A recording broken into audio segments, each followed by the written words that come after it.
Κυρίες και κύριοι, φίλες και φίλοι, απόψε είναι Κυριακή 17 Μαρτίου του 2024. Ιστορική μέρα, πάλι δεν θα ακούσετε τίποτα, γιατί δείχνουν άλλα τα κανάλια. Σαν σήμερα οι Έλληνες επαναστάτες, ο Πεντρόμπεης Μαυρομιχάλης, η Μαυρομιχαλή, αλλά και άλλοι οπλαρχηγοί της Πελοποννήσου συγκεντρώθηκαν στην πόλη Τσίμοβα της Μάνης, σήμερα Αρεόπολη, και εκεί ορκίστηκαν, ύψωσαν το λάβαρο της Επανάστασης και, προσέξτε, επειδή δεν ήταν υπόδουλοι, ούτε ένιωθαν υπόδουλοι, δεν λένε ότι εμείς κάναμε επανάσταση, λένε ότι εμείς κηρύξαμε τον πόλεμο στην Οθωμανική Αυτοκρατορία. Επανάσταση κάνουν οι σκλάβοι. Επίσης, το λάβαρο που σήκωσαν, γιατί έχω πάει μία φορά και έχω δει την τελετή, είναι πραγματικά εντυπωσιακή, παρίστανται κάθε χρόνο και μανιάτες και σφακιανοί κριτικοί που από τα ορλοφικά ακόμα είχαν πάρε δώσε με τη Μάνη και δείχνουν αλληλεγγύη, έδειξαν αλληλεγγύη και τότε. Εκεί λοιπόν στο λάβαρό τους γράφει νίκη ή θάνατος, όχι ελευθερία ή θάνατος, διότι ήταν ελεύθεροι. Εν πάση περιπτώσει, δόξα και τιμή σε όσους αγωνίστηκαν για να απελευθερώσουν αυτόν τον τόπο που ταλαιπωρείται με αυτά που αναφέρουμε κάθε μέρα, να μην τα αναφέρουμε πάλι σήμερα, μέρα που είναι. Θα πούμε άλλωστε κάποια πράγματα. Πάμε να αρχίσουμε με τα σχόλια των φίλων. Κώστας Παρασχάκης. Δεν υποστηρίζω υπουδενή την κυβέρνηση. Θα μπορούσε να την υποστηρίζει. Δεν είπαμε ότι δεν πρέπει. Όσοι Έλληνες θέλουν να την υποστηρίζουν, ας την υποστηρίζουν. Αλλά δεν μπορώ παρά να σημειώσω ότι η εκπομπή ασχολείται πλέον και επίσημα και με τα εσωτερικά ζητήματα, ενώ αρχικά το απέφευγε επιμελώς. Νομίζω ότι έτσι δεν εξυπηρετεί το σκοπό της εκπομπή, αφού θα απομακρυνθούν όσοι φιλοκυβερνητικοί ενημερώνονταν από εσάς για τα γεωπολιτικά. Γιατί δεν κάνετε δύο ξεχωριστές εκπομπές, η μία να έχει με τα γεωπολιτικά εθνικά μόνο και άλλη τα εσωτερικά, με εκτίμηση. Λοιπόν, Κώστα, ακούω εγώ την κριτική και το ακούω και την πρόταση, αλλά εμείς δεν ασχολιόμαστε με τα κομματικά ποιος κάνει τι. Ασχολιόμαστε με τα θέματα που έχουν εθνικές διαστάσεις. Η επιστολική ψήφος για μας είναι σημεία της εκπομπής, λάβαρο.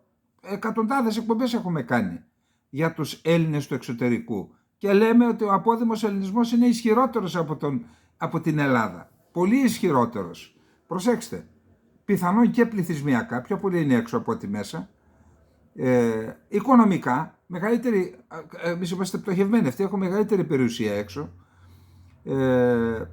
πολιτικά, από τη στιγμή που μπορούν να επηρεάζουν τις αποφάσεις των ΗΠΑ, από εκεί είναι πιο. Εμείς δεν τις επηρεάζουμε, εμείς υπακούουμε. Είναι πιο ισχυροί λοιπόν και πολιτικά. Το επιστημονικό δυναμικό δεν το συζητάμε. Πολύ πιο ισχυρό του εξωτερικού, του ελληνικού από ό,τι εδώ. Άρα, και αναφέραμε μόνο εκεί, υπάρχουν και άλλου ομάδες ελληνικές κοινότητες που έχουν τεράστια ισχύ. Άρα δεν μπορεί ένας πολιτικός εδώ, θα δείτε παρακάτω, να υπονομεύει, και λέγαμε πάντα να ψηφίζουν και με επιστολική ψήφο, γιατί η ψήφος τους φέρνει κοντά στον εθνικό κορμό.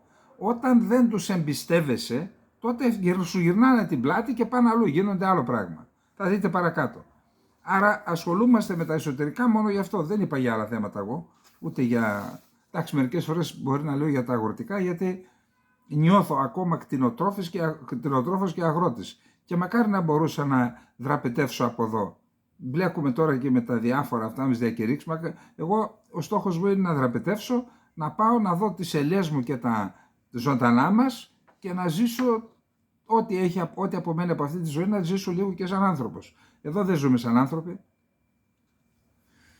Γιώργος Μίχαλος. Σαν κάτοικος Ύπος είπα, αυτό είναι το email που έλαβα από το προξενείο της Νέας Υόρκης. Γελιοποίηση. Κάτι ακόμα, μου ήρθε μήνυμα χωρίς να έχω ασχοληθεί καθόλου με εκλογές εξωτερικού και σε mail, το οποίο ποτέ δεν έχω χρησιμοποιήσει για το προξενείο. Αυτό που βλέπω είναι ότι η Νέα Δημοκρατία χρησιμοποιεί εξουσία για προσωπικό όφελος. Τι κατάντια, κύριε Μίχαλε, δεν καταλαβαίνω. Τι mail λέτε, αυτό είναι το mail που έλαβα, αλλά δεν μας δείχνετε ποιο email. Πέστε μας τι email λάβατε για να το πούμε αν θέλετε στην εκπομπή. Κάποιος Μπακ Σπύρο. Είμαι Έλληνας που ζει στον Καναδά για 37 χρόνια. Τον Απρίλιο είχα σχέδια να πάω στο προξενείο να ανανεώσω το διαβατήριό μου και μετά να ετοιμαστώ να ψηφίσω στις ευρωεκλογές. Με αυτά που συμβαίνουν με τις διαρροές των προσωπικών δεδομένων, δεν νομίζω πια ότι θέλω. Δίλημμα. Σπύρο. Δεν θέλω τέτοια τώρα. Δεν τα λέμε αυτά για να αποθαρρύνονται οι Έλληνες. Και υποτίθεται ότι αγωνιζόμαστε να αλλάξουμε αυτό το πράγμα. Η εγκατάλειψη σημαίνει σηκωθώ κι εγώ να φύγω, να πάω στα γελάδια. Ξέρεις τι είναι τώρα άνοιξη, να ακούς τα κουδούνια, τα σκυλιά, όλα αυτά και στο δάσος μέσα. Η μεγαλύτερη αγαλίαση. Εγκλωβιστήκαμε εδώ πέρα, ούτε το τριήμερο μπόρεσα να πάω. Άρα μην εγκαταλείπεις, να πας εντάξει, αφού μας το λες, σου λέω την άποψή μου. Να πας να ανανεώσεις το διαβατήριο και να είσαι κοντά στην Ελλάδα. Σε χρειαζόμαστε. Παπαγιάννη 2504. Καλησπέρα κύριε Καλετερίδη. Σύμφωνα με πολλές έρευνες, οι οποίες που εξαφανίστηκαν και ξεχάστηκαν δεν ξέρω, είναι ένα σχόλιο που έκανε στην κοπέλα που είναι κόρη δύο γυναικών, τέλος πάντων, υιοθετημένη από δύο γυναίκες, και έκανε ένα βίντεο που αναρτήσαμε, έχει κάνει 200.000 θεάσεις και γράφει ένα σχόλιο σε αυτό. Καλησπέρα κύριε Καλετερίδη. Σύμφωνα με πολλές έρευνες, οι οποίες που εξαφανίστηκαν και ξεχάστηκαν δεν ξέρω, το μωρό αναπτύσσει την πρώτη του σχέση που είναι και η σημαντικότερη μέσα στην κοιλιά της μητέρας με τη μητέρα του. Αυτή η σχέση είναι καθοριστική για την μετέπειτα εξέλιξη του παιδιού και για όλη του τη ζωή. Ο άνθρωπος αναζητάει σε όλη του την ζωή υποσυνείδητα αυτήν την ασφάλεια που ένιωθε τότε μέσα στην κοιλιά της μάνας του, και μαζί με την ασφάλεια θα αναζητάει και όλα τα άλλα αισθήματα που ένιωθε η μητέρα στη διάρκεια της κυοφορίας. Δίκιο έχεις ρε Παπαγιάννη, δίκιο έχεις, γιατί η ζωή χωρίς μάνα μπορεί να αποκτούμε οικογένεια, παιδιά, εγγόνια όσοι έχουν, έχει νόημα, αλλά όταν χάνεις τη μάνα σου, η ζωή είναι χωρίς γεύση. Έχεις δίκιο, η σχέση του ανθρώπου με τη μάνα είναι ακατάλητη, και γι' αυτό είπα χθες, όποιοι πάνε να την καταλύσουν με αυτές τις αθλιότητες περί παρένθετης μητέρας, είτε αυτός είναι πρωθυπουργός, είτε είναι υπουργός, είτε βουλευτές που ψηφίζουν τέτοιους νόμους, είτε όλοι οι άλλοι διάφοροι που κυκλοφορούν και το υποστηρίζουν, αυτοί πιστεύω ότι χάνουν τα χαρακτηριστικά του ανθρώπου. Δεν είναι άνθρωποι. Δεν μπορεί. Μόνον οι χιτλερικοί έκαναν τέτοιες παράλογες, να παραγγείλω δύο παιδιά δηλαδή. Αυτοί πήγαιναν να κάνουν τα... Συνεχίζουμε λοιπόν. Αν η μητέρα ένιωθε αγάπη για το παιδί, αν το χαϊδεύει, αν του μιλάει, αν είναι ήρεμη, αν είναι χαρούμενη που θα το αποκτήσει κτλ., όλα θα παίξουν πολύ σημαντικό ρόλο στην ψυχική μετέπειτα ισορροπία του παιδιού. Σωστός. Αν η μητέρα δεν το θέλει, ή αν το βλέπει σαν εμπόρευμα, όπως θέλουν να κάνουν τη μάνα μηχανή να γεννάει για άλλους, όχι τη μάνα, τη γυναίκα, δεν το αγαπά, δεν χαίρεται μαζί του, δεν το προσέχει δηλαδή, δεν έχει την έγνοια του, αυτά θα αναζητά υποσυνείδητα το παιδί και ως ενήλικας όταν γεννηθεί από τέτοια μάνα, από τέτοια γυναίκα. Και δεν θα ξέρει και γιατί τα αναζητά όλα αυτά. Θα είναι ψυχικά ανισόρροπος άνθρωπος χωρίς να φταίει. Αυτά είναι βαθιά τραύματα και δεν υπολώνονται ποτέ. Καταγράφονται στο ασυνείδητο και βασανίζουν τον άνθρωπο καθοδηγώντας τις πράξεις του. Η οικειοφορία είναι η βάση. Στο σημείο αυτό να σας πω κάτι άλλο. Μία από τις σωστές ενέργειες που έκανε όταν ήρθε, ήταν τα φιλολαϊκά και όλα αυτά το Πασόκ, αλλά αυτή ήταν σωστή ενέργεια, κυκλοφόρησε ένας κόκκινος κανονισμός που είχαμε ως διοικητές υπομονάδων και έλεγε ότι είναι υποχρεωτική η συνέντευξη με τους νεοσύλλεκτους ή νεοπαρουσιαζόμενους στη μονάδα το πρώτο 24ωρο. Και μάλιστα έδινε το πλαίσιο που θα γινόταν η συνέντευξη, κρατάς γραπτά για να μπορείς να ξέρεις ποιος είναι ο στρατιώτης που ήρθε, ποιες είναι οι αδυναμίες του για να μην αυτοκτονήσει, όλα αυτά. Σας πληροφορώ λοιπόν, αυτό που έβλεπες στην συνέντευξη ήταν ο καθρέφτης της συμπεριφοράς του. Αν άτομο είχε προβλήματα στην παιδική του ηλικία με την οικογένεια ή κάτι άλλο, αυτά αντικατοπτρίζονταν στην συμπεριφορά του ως στρατιώτες. Θέλω να πω, είναι μεγάλη υπόθεση η οικειοφορία και γενικώς να φέρει στον κόσμο ένα παιδί. Όσοι κάνουν κατά παραγγελία, επαναλαμβάνω, διαπράττουν τεράστιο έγκλημα και δεν πληρώνουν αυτοί, πληρώνει το παιδί που έρχεται στον κόσμο. Καταλαβαίνετε. Λοιπόν, πάμε να δούμε τώρα. Να δούμε λίγο για τη διαρροή. Γιατί τώρα απαντώ στον φίλο, ποιος ήταν ο πρώτος φίλος είπαμε, ο Κώστας Παρασχάκης. Γιατί μας το είπε ο Σπύρος από τον Καναδά, Κώστα Παρασχάκη. Γιατί είναι σημαντικό ζήτημα η ψηφοφορία και γιατί πρέπει να το θίγουμε σε αυτή την εκπομπή. Έχει εθνικές διαστάσεις. Λέει λοιπόν, υπάρχει ένα άρθρο του Άλκη Δερβιτσιώτη, καθηγητού συνταγματικού δικαίου στο Δημοκρίτιο Πανεπιστήμιο της Θράκης. Και λέει για ποιο λόγο είναι έγκλημα, κακούργημα η διαρροή προσωπικών δεδομένων. Και αναφέρει επακριβώς την ομολογία του Ευρωπαϊκού Δικαστηρίου Ανθρωπίνων Δικαιωμάτων και φυσικά αναφέρεται και στους νόμους. Θα σας πω και εγώ κάποιο νόμο το ελληνικό που λέει είναι ο 4624 του 2019 προσαρμοσμένο στην Ευρωπαϊκή Νομολογία και μιλάει γιατί είναι κακούργημα η διαρροή προσωπικών δεδομένων. Λέει,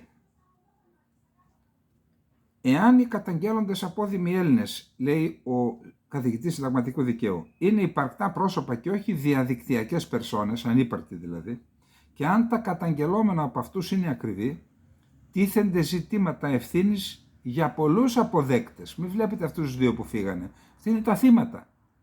Αρχικά, από όλους όσοι έκαναν χρήση των δεδομένων αυτών, δηλαδή και ακολούθως για τους αρμοδίους προς κατάρτιση και φύλαξη των σχετικών εκλογικών καταλόγων υπαλλήλους.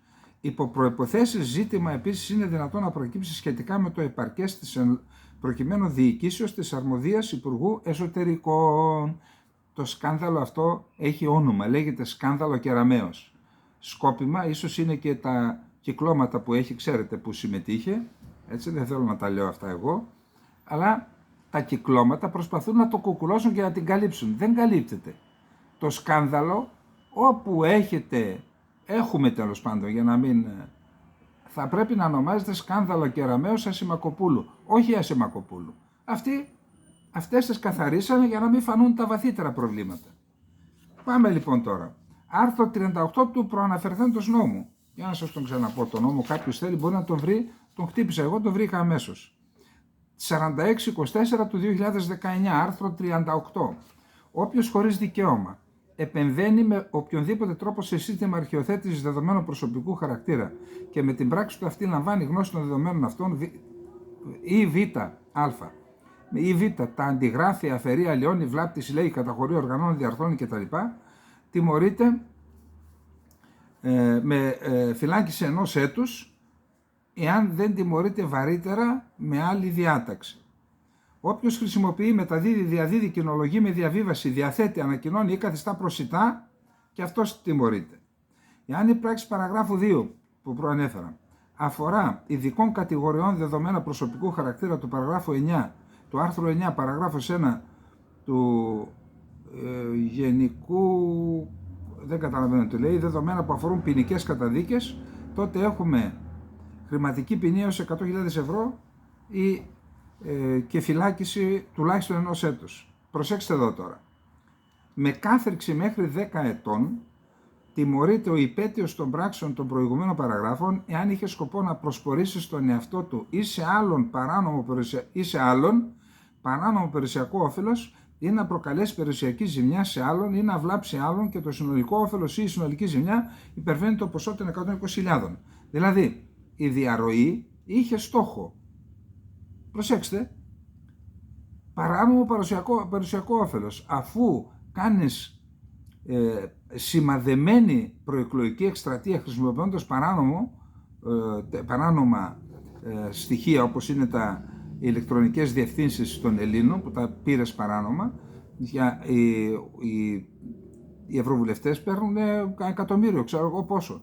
Άρα είναι πάνω από 120.000 παράνομα. Και αυτός που ωφελείται, αλλά και αυτός που διευκολύνει. Τότε λοιπόν μέχρι 10 ετών φυλακή. Εάν από τις πράξεις των παραγράφων 1 και 3 προκλήθηκε κίνδυνος για την ελεύθερη λειτουργία του δημοκρατικού πολιτεύματος, πάρτο αυτό λοιπόν. Σαφώς και προκλήθηκε. Ή για την εθνική ασφάλεια, τέτοιο δεν νομίζω, επιβάλλεται κάθριξη και χρηματική ποινή έως 300.000 ευρώ. Τα κακουργήματα που προβλέπονται στο παρόν άρθρο υπάγονται στην αρμοδιότητα του τριμελούς εφετείου κακουργημάτων. Άρα εδώ δεν είναι κάτι απλό. Ξέρετε, εντάξει, μπορεί και εμείς να παίρνουμε κανένα email, να χρησιμοποιούμε, βλέπουμε κάπου, αλλά όταν βλέπεις ένα email δημόσια εκτεθειμένο, το παίρνεις και στέλνεις ένα email, δεν μπορείς να κατηγορήσει γιατί μου στέλνεις email, αφού το έχεις εκεί, το έχεις για να επικοινωνήσω μαζί σου. Αυτά τα στοιχεία είναι ευαίσθητα προσωπικά δεδομένα και είπαμε ότι έχουν μέσα και αφημί και διευθύνσεις και τα λοιπά. Άλλος έχει πρόβλημα ασφάλειας. Τώρα, ο Νίκος Θεοδωρόπουλος είναι ο γραμματέας από Δήμο της Νέας Δημοκρατίας. Ήταν στην ομάδα αλήθειας, προπαγανδιστής δηλαδή, ένα παιδαρέλι. Πώς είναι δυνατόν να πιστέψουμε ότι ένα παιδί, ένα νέο παιδί, του κομματικού σωλήνα, πήρε απόφαση να στηρίξει ένα Ασημακοπούλου, κάποιος του το είπε. Τον έδιωξαν τώρα, δεν είναι καν μέλος της Νέας Δημοκρατίας και του είπαν σώπα μην μιλάς, θα σε αποκαταστήσουμε. Μην πάθεις και τίποτα. Λοιπόν, βγήκε δε αυτός, ούτε ένα μήνα πριν ευχαρίστησε δημόσια τον Πρωθυπουργό αναρτώντας και καρφιτσώνοντας φωτογραφία μαζί του στα μέσα κοινωνικής δικτύωσης, στα οποία έχει έντονη δραστηριότητα, σύμφωνα με τον τηλεοπτικό σταθμό Μέγκα. Είχε σπεύσει 1 Μαρτίου, όταν αποκαλύφθηκε το θέμα, να υπερασπιστεί την Ασημακοπούλου και 4 μέρες μετά να ανεβάσει την είδηση για τον εσωτερικό έλεγχο του Υπουργείου Εσωτερικών. Ως γραμματέας αποδήμων ταξίδευε συχνά στο εξωτερικό με τον Πρωθυπουργό, την Κεραμέως, τη Αγγέλα, τη Ζαχαράκη. Δεν είναι τυχαίο πρόσωπο λοιπόν. Φαίνεται ότι αποτελούσε μέρος μιας ομάδας νεότερων στελεχών με τη δύναμη της κυβέρνησης και κρατικούς πόρους επιχειρούσαν να γιγαντώσει την κομματική του επιρροή. Τώρα, έχουμε αντιδράσεις από τα κόμματα, ποιος έδωσε την εντολή κτλ. Πάμε να δούμε τώρα τι λέει η Κεραμέως στον Αντένα, τι είπε. Λέει ότι, καταρχάς, λέει ψέματα. Όταν ξέσπασε αυτή η ιστορία, είχαμε πει ότι δεν θέλουμε να μείνει καμιά σκιά. Ψέματα λέει. Λέει, έδωσε εξηγήσεις η κυρία Ασημακοπούλου και θα συνεχίσει να δίνει. Άρα, μας αποπροσανατόλισε όλους. Και τώρα λέει, καθαρίστηκε. Και προσπαθεί να μας πει ότι όλα τα στοιχεία δόθηκαν μεταξύ 2 εκλογών και δεν με αφορούν. Το 2023 μεταξύ των 2 εκλογών. Προσέξτε. Για τον κύριο Σταυριανουδάκη, τον Γενικό Γραμματέα που παραιτήθηκε του Υπουργείου Εσωτερικών, ήταν του κύκλου ως καταγόμενος εκρήτης του κυρίου Μητσοτάκη. Εδώ λοιπόν ο άλλος που απολύθηκε από την, πώς τον είπαμε, ο Νίκος Θεοδωρόπουλος, και αυτός του κύκλου Μητσοτάκη, του στενού κύκλου Μητσοτάκη. Και οι δυο λοιπόν από τον κύκλο Μητσοτάκη είναι, η Κεραμέως είναι εκεί. Εδώ τι συμβαίνει λοιπόν? Τινάξατε στον αέρα την επιστολική ψήφο με αυτή την αθλιότητα και θα περάσει έτσι? Και επαναλαμβάνω, γιατί δεν επεμβαίνει ο εισαγγελέας στη Νέα Δημοκρατία και στο Υπουργείο Εσωτερικών? Ποιον περιμένετε? Να σας πει αλήθεια αυτός που έκανε το έγκλημα? Αυτός θα το κουκουλώσει, αλλά το κουκούλωμα είπαμε, είναι μανούλες.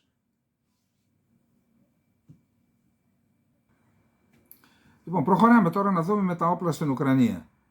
Ακούστε, εδώ υπάρχουν ορισμένοι συνάνθρωποι μας που λένε ότι δεν τα χρειαζόμαστε αυτά τα όπλα, καλώς τα δίνουμε στην Ουκρανία. Αυτό γιατί να το ακούσουμε εμείς, να το διαβάσουμε από έναν σχολιαστή στο διαδίκτυο? Γιατί δεν γίνεται μία ενημέρωση, δημόσια όμως? Διότι από ποιον κρυβόμαστε? Οι Ρώσοι ξέρουν επακριβώς τι δίνουμε. Μαθαίνουν. Από ποιον κρυβόμαστε? Από τους Έλληνες? Δηλαδή κρύβουμε από τον ελληνικό λαό αυτό που τις πράξεις της κυβέρνησης. Γιατί? Εσείς σε άλλη χώρα κυβερνάτε. Γιατί δεν μας λέτε τι ακριβώς δίνετε, τεκμηριώστε ότι δεν είναι απαραίτητο για την εθνική άμυνα της Ελλάδας και την εθνική άμυνα της Κύπρου, και μετά πάρτε την πολιτική ευθύνη, δώστε τα στην Ουκρανία και θα σας κρίνουν οι πολίτες και η διεθνής κοινότητα και θα δούμε αν μας βοηθήσουν όταν έχουμε ανάγκη. Επαναλαμβάνω, αφού δεν χρειάζονται στην εθνική άμυνα της Ελλάδας και της Κύπρου, δώστε τα με δική σας πολιτική απόφαση. Γιατί το κάνετε εγκρυπτό? Δεν καταλαβαίνετε ότι αυτό είναι ασέβεια στον ελληνικό λαό και δείχνει και ενοχή? Και να σας πω τι έγινε. Ο κύριος Τσούνης σε αυτή έγινε μια εκδήλωση στην Αλεξανδρούπολη, καλή εκδήλωση, τα καλά να τα λέμε, για την ανάδειξη του γεωπολιτικού και γεωενεργειακού ρόλου της Κωνσταντινούπολης. Εκεί μίλησε ο κύριος Τσούνης και ο κύριος Γεραπετρίτης. Ο κύριος Τσούνης λοιπόν είπε ότι ο Έλληνας Πρωθυπουργός θα πάει τις 4 Απριλίου νομίζω στο Λευκό Οίκο. Τότε ο Λευκός Οίκος γιορτάζει για την εθνική μας επέτειο, για τις 25 Μαρτίου. Αυτή η επίσκεψη είναι στο ξεκούδενο. Μαθαίνω ότι τα όπλα τα δώσαμε για να λειτουργήσει ως λιπαντικό, να επιταχυνθεί, να επιταχυνθούν οι διαδικασίες και να πιστούν οι Αμερικανοί να τον δεχθούν. Το καταλαβαίνετε? Ότι τα όπλα τα δίνουμε για να εξευμενήσουμε τους Αμερικανούς. Γιατί? Διότι στις ΗΠΑ παρόλες τις παροχές δεν επικρατεί καλό κλίμα για τον Πρωθυπουργό. Ούτε στις Βρυξέλλες. Υποκλοπές και άλλα πράγματα. Εντάξει, διαφθορά δεν θέλουν. Αυτά λοιπόν. Τώρα, ο κύριος Γεραπετρίτης εκεί στην Αλεξανδρούπολη είπε βρισκόμαστε σε καλό δρόμο αναφερόμενο στα ελληνοτουρκικά. Πρέπει να πάρουμε τα πράγματα σε λογική σταδιακής εμβάθυνσης. Δηλαδή όπως καύουμε πάμε πιο βαθιά. Πρέπει να συζητήσουμε και τα μείζωνα προβλήματα, είπε ο Γεραπετρίτης, αναφερόμενος στην οριοθέτηση θαλασσίων ζωνών και της υφαλοκρηπίδας. Πρόσθεσε ότι ο διάλογος με Φιντάν θα συνεχίσει για όλα τα ζητήματα και έκανε γνωστό πως θα συναντηθεί με τον Τούρκο ομόλογό του πριν τη συνάντηση με Μητσοτάκη το Μάιο. Λοιπόν, μαθαίνω, καταρχάς, άνθρωποι που κατοικούν, Έλληνες που κατοικούν στην Αλβανία, στις ελληνικές περιοχές, της εθνικά ελληνικής μειονότητας στην Αλβανία, μου λένε ότι εμείς νιώθουμε ότι δεν υπάρχει Ελλάδα. Σε χωριά που ήταν περισσότερο χριστιανικά και κομμοπόλεις, 5 ζαμιά. Έχουμε ζαλιστεί, λέει, να ακούμε τον Χότζα με τα μεγάφωνα τάδε να γίνεται μια επέκταση του Ισλάμ με χρήματα της Τουρκίας και όχι μόνο. Και λέει ότι βγήκε ο πιο επιφανής καθηγητής συνταγματικού δικαίου στην Αλβανία και είπε όχι, η κυβέρνηση δεν θα υπογράψει με την Ελλάδα συμφωνητικό για να πάμε στη Χάγη, θα επιδιώξουμε να λύσουμε το θέμα των θαλασσίων ζωνών με τη βοήθεια τρίτης δύναμης. Δεν ξέρω αν εννοούσε την Τουρκία ή την Αμερική. Δεν θα υπογράψουμε συνυποσχετικό, δηλαδή εκεί που ο βαθμός δυσκολίας είναι 1 με την Αλβανία και με την Τουρκία είναι 1000, το 1 και επί της ουσίας το έδαφος, αλλά και ως συσχετισμός δυνάμεων, ο βαθμός δυσκολίας είναι 1. Με την Τουρκία και λόγω του πολύπλοκου του ζητήματος και λόγω του συσχετισμού δυνάμεων, ο βαθμός δυσκολίας είναι 1000. Και μας λέει εδώ ο Γεραπετρίτης ότι θα πάμε, λέει, στα βαθιά αυτό είναι δούλεμα κανονικό, το καταλαβαίνετε, μας δουλεύουν κανονικά. Και ποιο είναι το πρόβλημα? Ότι αυτός ο δρόμος που πήραν είναι ολισθηρός και η Τουρκία, όσο προχωρούμε και φαίνονται οι προθέσεις της Ελλάδας, αυτό θα θεωρεί και εκτιμένα, κάποια στιγμή θα φτάσουμε σε ένα τέτοιο σημείο που δεν μπορούμε να κάνουμε και πίσω. Και θα υπογραφούν οι πρέσβες του Αιγαίου από άλλον. Αυτοί εδώ θα ετοιμάσουν την παγίδα και να πέσει ο επόμενος.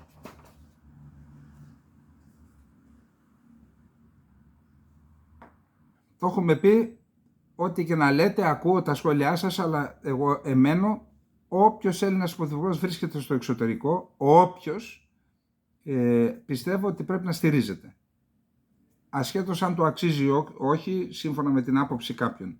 Ο Έλληνας πρωθυπουργός λοιπόν, αλλά και ο πρόεδρος της Κυπριακής Δημοκρατίας βρίσκονται στο Κάιρο. Το θέμα είναι να δώσουν περίπου 7,5 δισεκατομμύρια ευρώ στον Σίση, για να μην, αν καταρρεύσει ο Σίση και έρθει η μουσουλμανική αδερφότητα, θα είναι η αρνητικότερη εξέλιξη που μπορεί να γίνει για τα συμφέροντα της Κύπρου και της Ελλάδας. Αυτή τη στιγμή είναι κορυφαίας σημασίας για τη χώρα μας να μείνει όρθιο το καθεστώς Σίση, όποιος και να είναι ο Σίση. Άρα είναι εκεί. Αν έπαιξαν ρόλο η Ελλάδα και η Κύπρος στο να δοθούν αυτά τα 7,5 δις, είναι μπράβο, τους αξίζουν συγχαρητήρια, στους διπλωμάτες, στους πολιτικούς, όποιος το έκανε, αν το έκαναν. Υπάρχει ένα θέμα με την μετανάστευση στη Γάβδο και στην Κρήτη. Εκεί λοιπόν διαβάζω ότι οι Ιταλοί τα βρήκαν με τον Χαφτάρ. Δεν ξέρω πώς τα βρήκαν, αφού οι δικοί μας κοιμούνται όρθιοι. Στο χωριό μου λένε κοιμάται όρθιος και ξενοδοχείο πληρώνει. Ακριβώς αυτό γίνεται. Αυτοί πήγαν στο Χαφτάρ λοιπόν και έπεισαν το Χαφτάρ να μην επιτρέπει αναχωρήσεις πλωτών και των άλλων των Μπέιμπα στην Τρίπολη προς την Ιταλία. Γι' αυτό έχουν μειωθεί στην Ιταλία και έρχονται πλέον στην Κρήτη. Και στη Γάβδο και στην Κρήτη.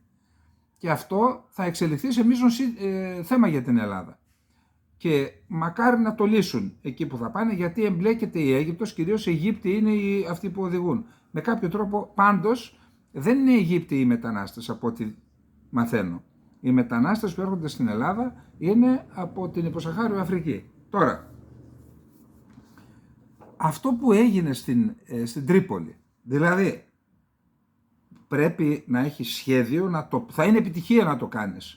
Να μας φτύνουν και ο Μπέιμπα και ο Χαφτάρ. Πώς το καταφέραμε αυτό, άντε πέστε μου. Πώς είναι δυνατόν η Ελλάδα, αλλά ξέρετε γιατί. Όταν ήρθε εδώ ο Χαφτάρ, ο σύμβουλος ασφάλειας, εθνικής ασφάλειας του Πρωθυπουργού, υπονόμευσε την επίσκεψη του εδώ. Αυτά ξέρεις, αυτά τα γράφουνε. Δηλαδή τον φέραμε εδώ, αντί να τον υποδεχθούμε με κόκκινο χαλί, να το προβάλλουμε. Να προβάλλεται ο ελληνικός λαός να χαρεί, να πει μπράβο ρε φίλε, κάτσε εκεί, είσαι σύμμαχος της Ελλάδας. Τον προσβάλαμε τον άνθρωπο και δεν κάναμε και τίποτα άλλο για να τον βοηθήσουμε. Και τώρα εισπράττουμε τα επίχειρα των πράξεών μας. Βγάλτε εσείς συμπέρασμα τώρα. Να περάσουμε στο τρίτο μας θέμα. Θυμάστε, έχουμε πει εδώ από την αρχή, όταν βγαίνετε και καταγγέλλετε την εισβολή, προσέξτε, παραβίαση συνόρων, εισβολή σε ξένη χώρα, κατοχή εδαφών ξένης χώρας που κάνει η Ρωσία, έχουν αρκετά κοινά χαρακτηριστικά αυτά τα τρία με αυτά που έκανε η Τουρκία στην Κύπρο. Δεν μπορείς να βγαίνεις να καταγγέλεις τη Ρωσία και να μην υπενθυμίζεις ότι για 50 χρόνια συνεχίζεται αυτή η εγκληματική δραστηριότητα της Τουρκίας στην Κύπρο. Βγες κατάγγειλε και επειδή το ακούει όλος ο κόσμος θα ακούσει και το δίκιο σου. Μούγκα, κανένας. Και όταν το λέγαμε, μα τι τα μπλέκετε, ας έλεγε εδώ η κυρία, η αδερφή του Πρωθυπουργού. Να μην τα μπλέκετε, γιατί να μην τα μπλέκαμε, μην σας καλάσουμε τη σούπα. Προσέξτε τώρα. Ο κύριος Σέκερης είναι ανεψιός του παλιού του πρέσβη του Σέκερη, τον οποίο τον γνωρίζω και αυτόν τον γνωρίζω. Είχαμε συνυπηρετήσει συνευρεθεί μάλλον στην Τουρκία όταν υπηρετούσα εκεί. Καλός διπλωμάτης είναι. Ένας κανονικός Έλληνας δηλαδή, όχι μιλώντας στον ΟΗΕ και καταγγέλλοντας τη ρωσική εισβολή, έκανε αυτό που λέμε τόσο καιρό, 2 χρόνια τώρα. Επιτέλους το έκανε. Και τρελάθηκε ο Τούρκος μόνιμος αντιπρόσωπος στον ΟΗΕ. Τρελάθηκε ο Σεντάτ Ονάλ. Γιατί ένιωσε το έδαφος να φεύγει κάτω από τα πόδια του. Θα σας πω τώρα. Δεν είναι απλά τα πράγματα. Λοιπόν,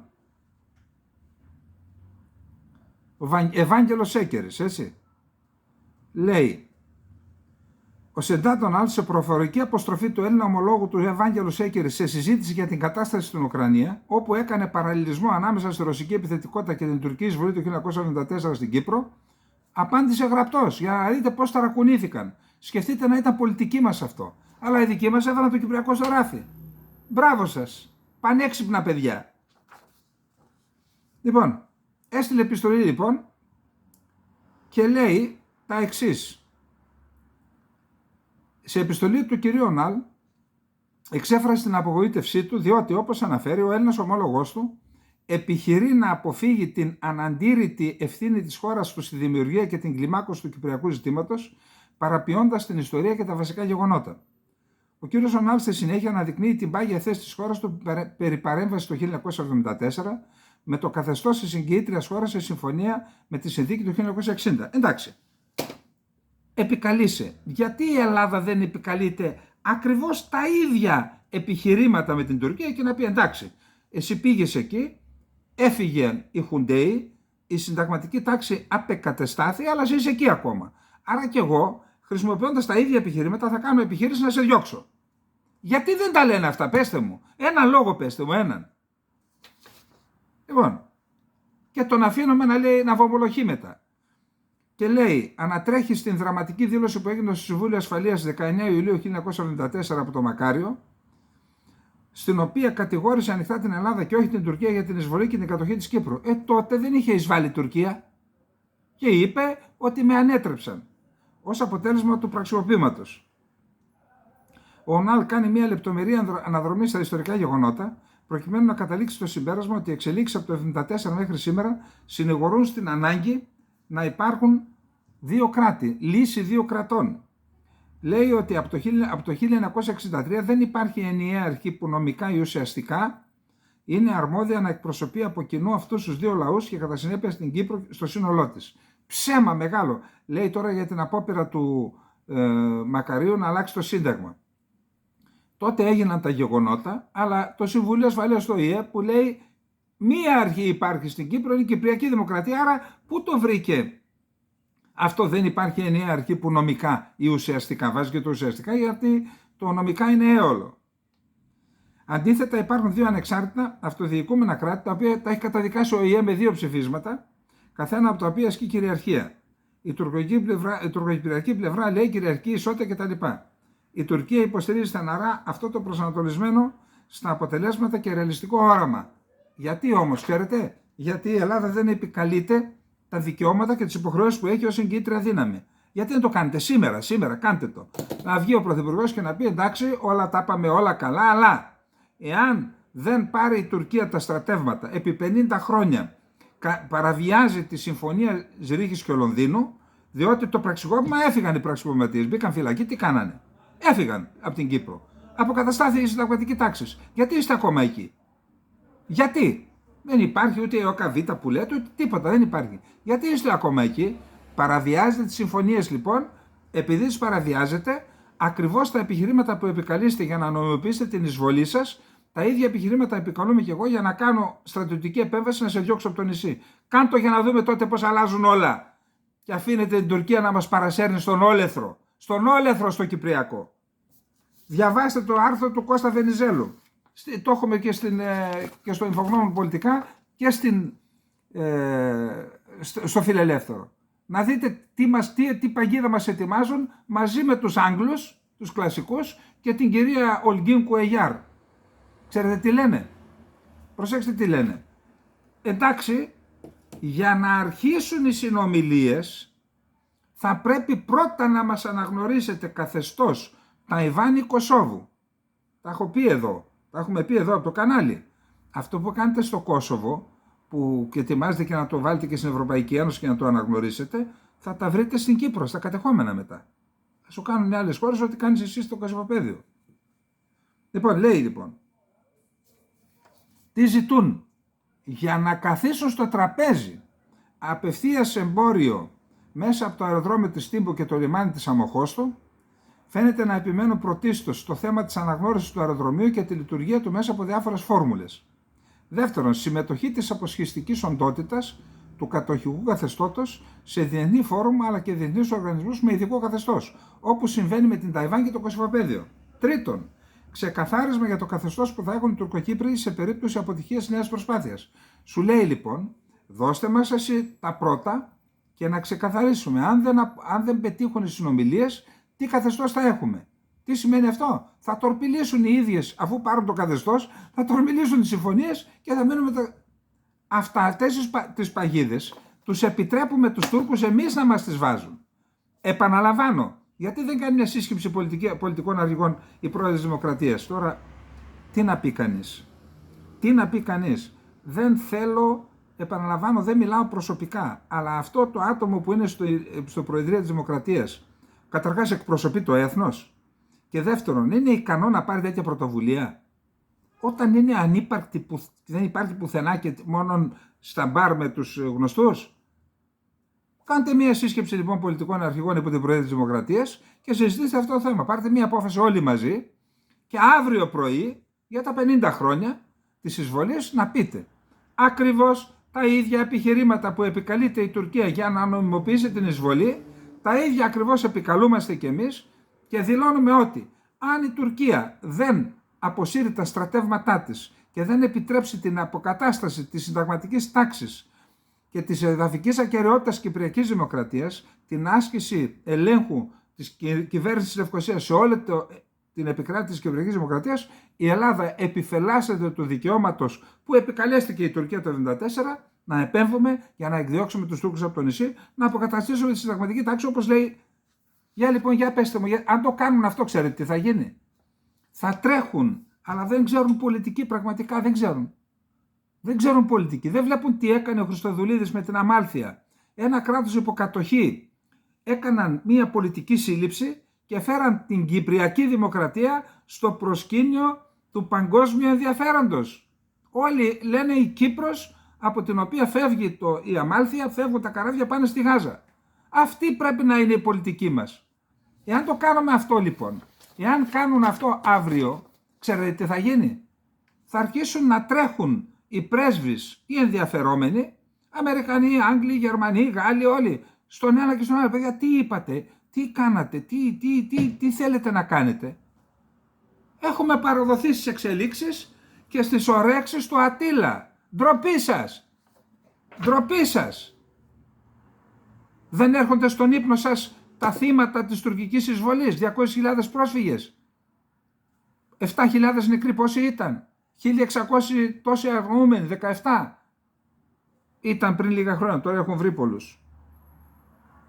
Και μια που είμαστε στην Κύπρο, σαν σήμερα, 10 το βράδυ, όχι σαν σήμερα, 20 Μαρτίου του 1994, σήμερα έγινε το μνημόσυνο. Πριν από 30 χρόνια λοιπόν, ο Θεόφιλος Γεωργιάδης φτάνει στο σπίτι του στη Λευκωσία. Σταθμεύει το αυτοκίνητό του δίπλα από το σπίτι του, έχω πάει στο σπίτι του, κατεβαίνει και 5 σφαίρες τον βρίσκουν στο στήθος και στο κεφάλι. Τον στέλνουν στην αιωνιότητα. Ωστόσο, δεν είναι αρκετές για να σβήσουν τη μνήμη του μετά από 30 χρόνια στους Έλληνες που έχουν ψυχή. Ο δολοφόνος τρέπεται σε φυγή με τη μοτοσικλέτα του, ο Θεόφιλος περνά στο πάνθεον των ηρώων και των μαρτύρων του ελληνισμού. Γεννήθηκε 9 Σεπτεμβρίου του 1957 στην Ευρύχου της Κύπρου, ο πατέρας του αγωνιστής της ΕΟΚΑ. Η οικογένειά του διέμενε στον Τράχονα, που είναι η υποκατοχή, έρχονται μετά στην ελεύθερη Κύπρο,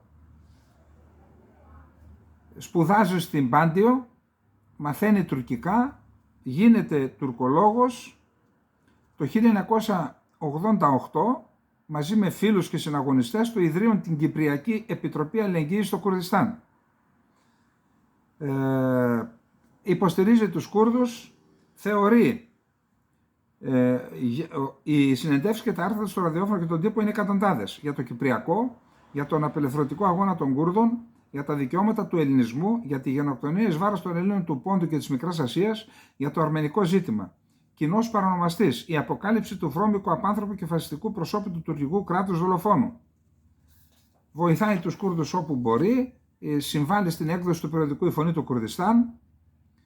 Η νίκη του κουρδικού λαού θα θέσει τέρμα στην κατοχή της Κύπρου.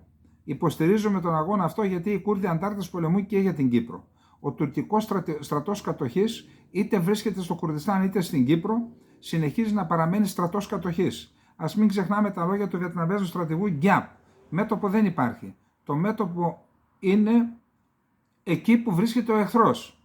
Και λέει, η ελευθερία της Κύπρου περνά από τα βουνά του Κουρδιστάν.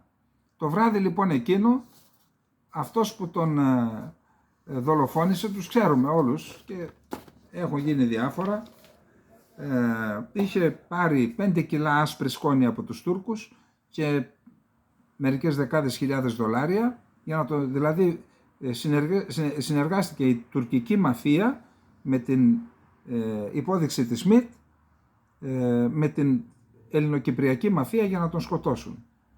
από όλους όσους συμμετείχαν, μια ομάδα ήταν, ένας είναι ζωή, νομίζω ακόμα στη φυλακή, όλοι οι άλλοι με έναν περίεργο τρόπο βρέθηκαν σκοτωμένοι. Όχι με 5 σφαίρες, με 100 σφαίρες στο σώμα τους. Ποιος σκότωσε δεν ξέρω. Λοιπόν, αυτός ήταν ο Θεόφιλος Γεωργιάδης, οφείλουμε να τον θυμόμαστε, ήταν ένας αγνός Έλληνας πατριώτης. Λοιπόν, ένα τεράστιο ζήτημα, η επίσκεψη των τριών στη Βαγδάτη, δηλαδή Υπουργού Εξωτερικών της Τουρκίας, του Φιντάν, του αρχηγού ΓΕΘΑ, του Υπουργού Άμυνας του Γκιουρέλ και του διοικητή της ΣΜΙΤ του Καλίν. Πήγαν εκεί λοιπόν, έχω όλο το σχέδιο, τι είπαν, τι δεν είπαν εκεί, κάποια πράγματα θα πούμε. Θα διαβάσω λίγο ένα αρθράκι που έγραψα και μετά θα σας πω το βασικό σχέδιο ποιο είναι. Η Τουρκία ξεκίνησε τις επιχειρήσεις με τη γενική επωνυμία Πέντσε, που σημαίνει Δαγκάνα ή Πένσα, έτσι, Δαγκάνα, στις 28 Μαΐου του 2019, με εισβολή στο Νότιο Κουρδιστάν, Βόρειο Ιράκ, και κατάληψη ορισμένων υψωμάτων και διαβάσεων, με στόχο αφενός μεν να περιορίσει τις δυνατότητες διείσδυσης των ανταρτών του ΠΚΚ στο τουρκοκρατούμενο Κουρδιστάν, νοτιοανατολική Τουρκία, και αφετέρου να επικοινωνούν οι αντάρτες που είναι στο όρος Κανδύλη με την αυτοδιοικούμενη περιοχή της Ροζάβα, βορειοανατολική Συρία. Οι επιχειρήσεις αυτές συνεχίζονται μέχρι σήμερα, χωρίς να έχουν πετύχει το επιδιωκόμενο αποτέλεσμα οι τουρκικές ένοπλες δυνάμεις, παρά την υπεροπλία τους σε όλους τους τομείς. Αυτό που τους λείπει είναι η αγωνιστικότητα και η αυτοπεποίθηση. Γι' αυτό, όταν επικρατούν δύσκολες συνθήκες που δεν επιτρέπουν τη χρήση μη επανδρωμένων αεροσκαφών, οι στρατιωτικοί που επανδρώνουν τις βάσεις που έχει δημιουργήσει ο τουρκικός στρατός πάνω στα βουνά και στις διαβάσεις, γνωρίζοντας ότι δεν πρόκειται να προστρέξουν προς υποστήριξή τους ούτε από αέρας ούτε από ξηράς, απλά περιμένουν το θάνατο, σε περίπτωση που οι αντάρτες επιλέξουν τη δική τους βάση για να τους επιτεθούν. Όσοι παρακολουθούν τις εξελίξεις και κυρίως οι ίδιοι οι Τούρκοι, γνωρίζουν ότι αυτά που περιγράψαμε, που είπα δηλαδή, είναι η σκληρή πραγματικότητα. Παραδείγματα και αποδείξεις, για παράδειγμα βίντεο, υπάρχουν πολλά. Η Τουρκία θεωρεί ότι όσο υπάρχουν οι αντάρτες του ΠΚΚ στο νότιο Κουρδιστάν και όσο επικοινωνούν με τους Κούρδους στη Ροζάβα, ο κίνδυνος για την ίδια παραμένει ισχυρός και προϊόντος του χρόνου μεγαλώνει. Γι' αυτό θέλει να βρει η Άγκυρα μία ριζική λύση. Για το λόγο αυτό ζήτησε τη βοήθεια της κυβέρνησης του Ιράκ και των Κούρδων του Δημοκρατικού Κόμματος του Κουρδιστάν της οικογένειας Μπαρζανί. Η πρόσφατη επίσκεψη της τουρκικής ηγεσίας στη Βαγδάτη αποτελεί απόδειξη ότι ο Ερντογάν παίζει το τελευταίο του χαρτί στο κουρδικό και συγκεκριμένα στην εξάλειψη του ΠΚΚ. Τι είπαν λοιπόν οι Τούρκοι? Πήγαν κάτω και τους είπαν ότι είμαστε αποφασισμένοι. Καταρχάς ο Χακάν Φιντάν συναντήθηκε με τον Φουάτ Χουσέιν, τον Υπουργό Εξωτερικών του Ιράκ, ο οποίος είναι Κούρδος, γιατί εκεί οι θέσεις είναι καθορισμένες από το Σύνταγμα. Πρόεδρος της Δημοκρατίας είναι Κούρδος και Υπουργός Εξωτερικών Κούρδος. Πρωθυπουργός είναι Σιήτης και τα άλλα δίνονται σε Σουνίτες. Ο Φιντάν λοιπόν συναντήθηκαν πρώτα οι δυο τους, κανείς δεν ξέρει τι είπαν. Μετά ο Φιντάν συναντήθηκε και με τον πρόεδρο του Τουρκμενικού μετώπου του Ιράκ, Χασάν Τουράν, και τον βουλευτή πάλι τουρκομάνα του Κυρκούκ, Ερσάτ Σαλιχή. Αυτοί εκεί έχουν ένα στρατό που είναι από 5 έως 10.000, εκπαιδευμένοι από τη ΜΙΤ, στο Κυρκούκ. Μου λένε οι Κούρδοι, εντάξει, τους έχουμε για... Αλλά εν πάση περιπτώσει είναι μια στρατιωτική ομάδα αυτή εκεί. Τους είδα, τους χρησιμοποιήσουν και αυτούς μάλλον. Τώρα, οι απαιτήσεις. Καταρχάς υπάρχει ένα θέμα που είναι τεράστια σημασίας. Ο Γουλιέλμος ο δεύτερος, όταν είχε επισκεφτεί την Τουρκία στον Αβδούλ Χαμίτ, μιλώ για το 19ο αιώνα, και τον είχαν υποδεχθεί, μπορείτε να δείτε και κάποια κινηματογραφικά που είχαν κάνει τότε, είχε ως στόχο να δημιουργηθεί ένας σιδηρόδρομος Βερολίνο, Βιέννη, Βελιγράδι, Κωνσταντινούπολη, Άγκυρα, Βαγδάτη, Βασόρα. Σε αυτόν τον διάδρομο, τον εμπορικό δρόμο, σιδηροδρομικό δρόμο, η Γερμανία ζητούσε 10 χιλιόμετρα δεξιά και 10 αριστερά, αν θυμάμαι καλά, να είναι υπό τη γερμανική επικράτεια στην ουσία. Και στόχος ήταν τα πετρέλαια της περιοχής και οι πρώτες ύλες. Ο πρώτος παγκόσμιος πόλεμος, ένας από τους λόγους που έγινε ήταν και αυτός. Και ένας από τους λόγους που συμμετείχε η Τουρκία στο πλευρό των Γερμανών ήταν και αυτός. Αυτό λοιπόν το σχέδιο θέλουν τώρα να το ζωντανέψουν, να δημιουργήσουν ένα καλύτερο λιμάνι στη Βασόρα γιατί είναι αβαθές, να κάνουν το σιδηρόδρομο και οδικό άξονα στη γραμμή που σας είπα, να αναδυθεί ο γεωπολιτικός ρόλος της Τουρκίας και να μειωθεί το άλλο Ινδία, Εμιράτα, Σαουδική Αραβία, Ισραήλ, Ελλάδα. Αυτό το σχέδιο το στηρίζουν τα Εμιράτα με πολλά δις. Και αυτό το σχέδιο, λέει η Τουρκία, για να γίνει πρέπει να φύγουν οι Κούρδοι. Εκβιάζουν δηλαδή τη Βαγδάτη. Μετά,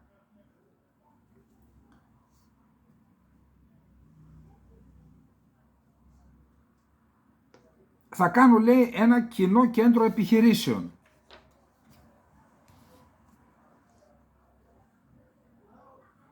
Λέει, θα κάνουν ένα τείχος ασφαλείας μεταξύ Ιράκ και Συρίας για να μην μπορούν να επικοινωνούν οι Κούρδοι από το Κανδύλι μέχρι με την Ροζάβα.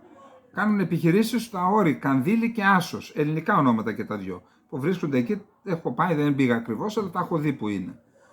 Λοιπόν, άρα να κάνουν επιχειρήσεις μαζί οι Τούρκοι και οι Κούρδοι και του Μπαρζανί και οι Ιρακινοί, για να τελειώνουν με το ΠΚΚ. Δεν μπορούν να το ξελώσουν από εκεί, αλλά λέμε. Για να δούμε τώρα. Και να κάνουν και το τείχος.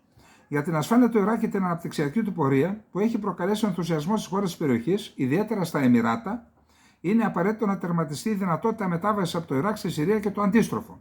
Για το λόγο αυτό, το τείχος ασφαλείας που εφαρμόζουν πολλές χώρες, και η Τουρκία το έχει κάνει, θα πρέπει να εφαρμοστεί και εδώ το συντομότερο δυνατό. Ας έρθουμε στην περιφερειακή διοίκηση στο Κουρδιστάν. Εδώ ακούστε τώρα θράσος. Η υποστήριξη που παρέχεται στην τρομοκρατική οργάνωση, λένε τους Κούρδους.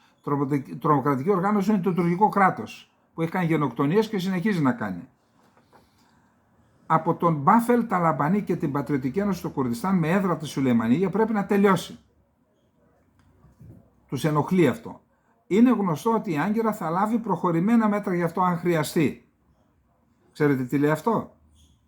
Ότι αν δεν το κάνετε εσείς, μπορεί να το σκοτώσουμε τον Ταλαμπανί. Είναι ευθεία απειλή. Λαμβάνοντας υπόψη όλα τα σημεία που αναφέρθηκαν παραπάνω, δεν είναι τυχαίο ότι τα τρία ονόματα που συμμετείχαν ταυτόχρονα στις διαπραγματεύσεις με την κυβέρνηση της Βαγδάτης, ότι ήταν παρόντα εκεί. Πρέπει να πούμε ότι η δουλειά έχει διαστάσεις διπλωματίας, στρατιωτικής δράσης, πληροφοριών και επιχειρήσεων σημείου. Δολοφονίες δηλαδή. Αυτά. Είναι τεράστιο θέμα. Αφορά όλη την περιοχή της ισορροπίας. Να πούμε ότι ο Ταλαμπανί είναι στενός συνεργάτης των Αμερικανών. Άρα η Τουρκία από τη μια προσπαθεί να τα βρει με τους Αμερικανούς και από την άλλη πολεμάει συνεργάτες των Αμερικανών, είτε στη βορειοανατολική Συρία είτε στη Σουλεϊμανία, τον Μπαφέλ Ταλαμπανί. Χθες είπαμε, περάσαμε τώρα στο Ισραήλ, χθες είπαμε ότι σκοτώθηκαν 35-36 άτομα από μια οικογένεια. Ήταν σε ένα σπίτι. Αυτοί, όταν λύγει η νηστεία που κάνουν στη διάρκεια του Ραμαζανίου, είπαμε ξεκινάει από το πρωί μέχρι το βράδυ, δεν τρώνε, δεν πίνουν, δεν βάλουν στο στόμα τους τίποτα, ούτε τσιγάρο, ούτε νερό, ούτε φαγητό, τίποτα. Το βράδυ λοιπόν μια συγκεκριμένη ώρα κάνουν το λεγόμενο ιφτάρ, ένα πράγμα που έχει για αυτούς ιδιαίτερη σημασία. Μαζεύτηκε λοιπόν μια οικογένεια 36 άτομα να φάνε και ήρθε η βόμβα και τους σκότωσε όλους. Δεν σχολιάζουμε. Το πράγμα μιλάει μόνο του.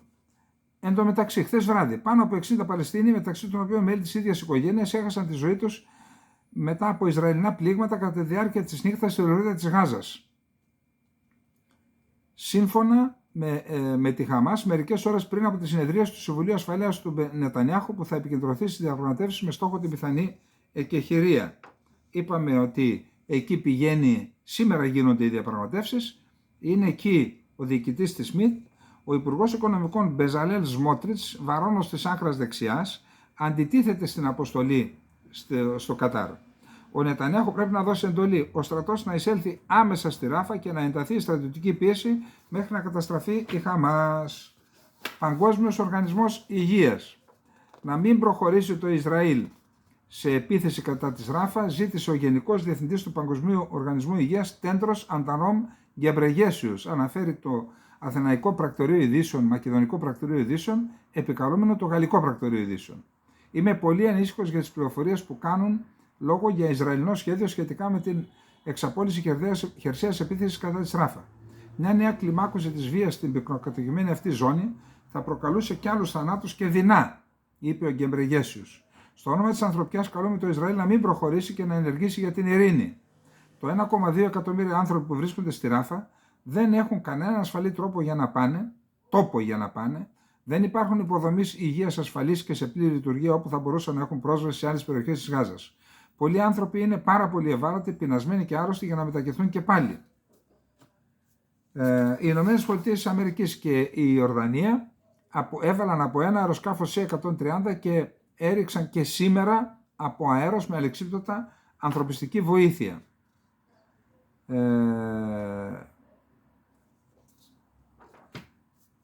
Επαναλαμβάνονται σήμερα λοιπόν στο Κατάρ συνομιλίες για κατάπαυση του πυρός. Σύμφωνα με πηγές που επικαλείται το Reuters, ο επικεφαλής της υπηρεσίας πληροφοριών του Ισραήλ αναμένεται να ηγηθεί των συνομιλιών με μεσολαβητές σε άμεση απόκριση σε μια νέα πρόταση από τη Χαμάς.